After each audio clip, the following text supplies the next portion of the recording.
اور مزے کی بات آپ کو بتاؤں، یہ جو امریکہ وہ پلاسٹک کے جو بندے بناتے ہیں نا کہ روبوٹ، تو وہ جو لڑنے والے ہیں، حضرت ابو الدرداء رضی اللہ تعالیٰ عنہ وہ مسلسل روزہ، راتوں کو تہجد، پوری رات نفل پڑے۔ حضرت سلمان فارسی رضی اللہ تعالیٰ عنہ ان کے گھر پہ مہمان بن کر کے گئے، تو حضرت ابو الدرداء کے گھر پہ جب تشریف لے گئے تو دیکھا کہ بیوی بالکل خستی حالت میں اور سادہ حالت میں، تو فرمانے لگے کہ میری بہن، جب اللہ نے نعمتیں دی ہیں آپ کے پاس، اگر کپڑے ہیں، کپڑوں کی فراوانی بھی ہے، مال ہے، تو ان اللہ یحب ان یرا اثر نعمتہ علی عبدہ، اللہ تو اس کو پسند کرتا ہے کہ جس کو نعمت دی ہے تو وہ نعمتیں اللہ تعالیٰ اس پر دیکھنا بھی چاہتا ہے۔ اس طرح خستہ حالت میں، اس طرح پراگندہ حالت میں یہ کیا ہے؟ تو حضرت ابو الدرداء کی بیوی نے ام الدرداء رضی اللہ تعالیٰ عنہ، انہوں نے کہا کہ میں اپنے آپ کو اچھے کپڑے پہن لوں اور بناؤ سنگار کروں، کس کے لیے کروں؟ تیرا بھائی پورا دن روزے میں ہوتا ہے اور رات کو یہ کہ تہجد پڑھتا ہے، میں کس کے لیے اپنے آپ کو بناؤں؟ آپ کے بھائی جان کا تو یہ حال ہے۔ حضرت سلمان نے فرمایا اچھا اسی طرح ہے؟ کہا وہ تو مہینوں کے مہینے ہماری طرف ان کو توجہ ہی نہیں ہے، رات کو نفلیں اور دن کو روزہ، رات کو نفلیں دن کو روزہ۔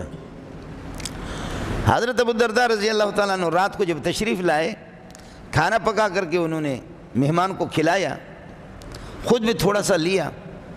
اس کے بعد یہ ان کی آپس کی دوستی تھی، حضرت سلمان فارسی اور حضرت ابو الدرداء کی۔ تو حضرت ابو الدرداء نے فرمایا کہ بھائی جان آپ نے کھانا کھایا، ہو گیا، عشاء کی نماز پڑھ لی، اب آپ آرام کر لیں، میرے کچھ معمولات ہیں۔ فرمایا کیا معمولات ہیں؟ فرمایا میں تو نفل پڑھوں گا۔ فرمایا سو جا، نفل پڑھوں گا، سو جاؤ، نفل پڑھوں گا۔ حضرت ابو الدرداء ان کی مجبوری میں وہ تھوڑی دیر آرام کیا، اور ان کو یہ گمان ہو گیا گھنٹہ 2 گھنٹے کے بعد کہ سلمان فارسی وہ نیند میں غرق ہو گئے ہوں گے۔ اٹھے، وضو بنانا چاہا، سلمان فارسی اٹھا، کیا کر رہے ہو؟ کہنے لگے کہ جی نفل پڑھنا چاہ رہے ہیں۔ فرمایا نفل پڑھنا، سو جا۔ پھر اس کو سلایا، پھر گھنٹے 1.5 گھنٹے کے بعد پھر حضرت ابو الدرداء اٹھا۔ حضرت سلمان فارسی وہ بھی بڑے بیدار تھے، فرمایا سو جا، نفل پڑھنے کا بڑا شوق ہے۔ اس کو سلایا۔ رات کے آخری حصے میں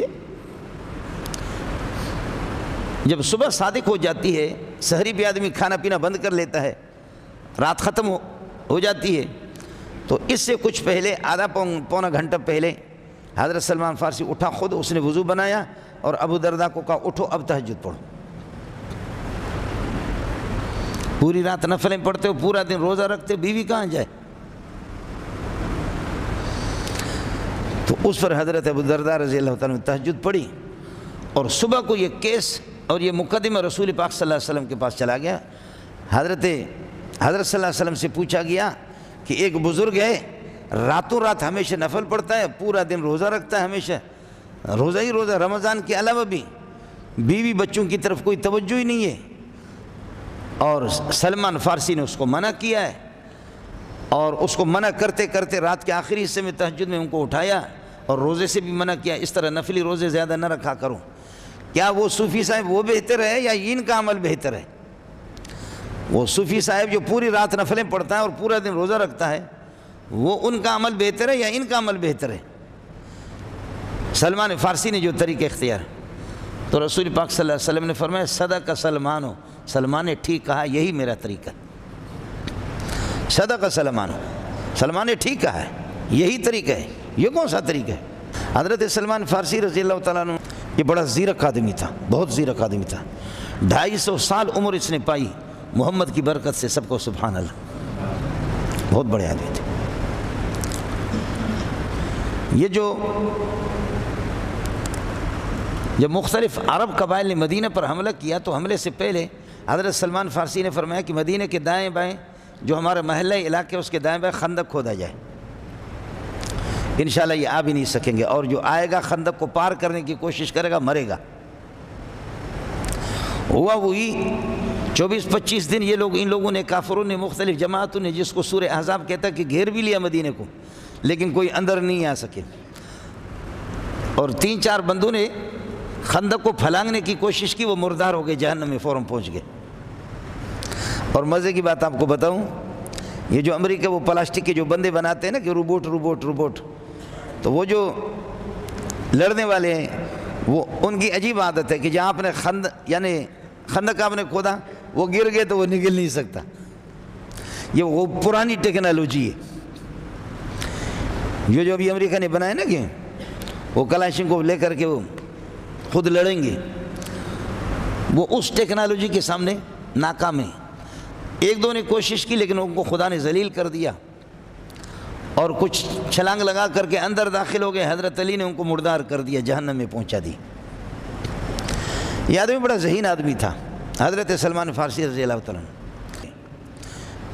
اور ایک صحابی یہ کہ عبادت کرتے جب جن دنوں میں رسول پاک صلی اللہ علیہ وسلم نے ان کو دیکھا، وہ ایسے خوبصورت آدمی اور ایسے طاقتور قداور آدمی، لیکن اس نے اس طریقے پر عبادت شروع کر دی، کرتے آنکھیں اس کی ڈوب گئی۔ ہوتا ہے، اللہ کے نبی نے دیکھا، فرمایا خدا کے بندے پہچانا بھی نہیں، اب کون ہے؟ تو میں فلان آدمی ہوں۔ ہوا آپ کو کیا ہے کہ اس طریقے پر آپ نے اپنے آپ کو فنا کر دیا؟ بس وہ کہتے ہیں کہ جی میں نمازیں پڑھتا ہوں، میں درود پڑھتا ہوں، اس طرح تلاوت کرتا ہوں۔ آپ نے اس کو فرمایا کہ اس موقع پر آپ نے فرمایا کہ اللہ کے بندے، آپ کے جسم کا آپ پر حق ہے، آپ کی آنکھوں کا حق ہے، یہ کیا کر دیا آپ نے؟ اس طریقے پر تو آپ کو یہ ہے کہ نہیں کرنا چاہیے۔ میں نے بخدا خود بہت سے لوگوں کو دیکھا کہ روزہ رکھتے عبادت کرتے پاگل ہو گئے، بخدا میں نے خود علماء دیکھے، حافظ دیکھے، قاری دیکھے، وہ پاگل ہو گئے۔ اس لیے شریعت اس کی اجازت نہیں دیتی۔ ہر عمل کی ایک حد حدود بھی شریعت نے مقرر کی ہے۔ کہیں ایک عمل ہے اور اس عمل میں حد سے بڑھ کر کے انسان اپنے آپ کو تھکا دے، یہ بھی شریعت کو پسند نہیں ہے۔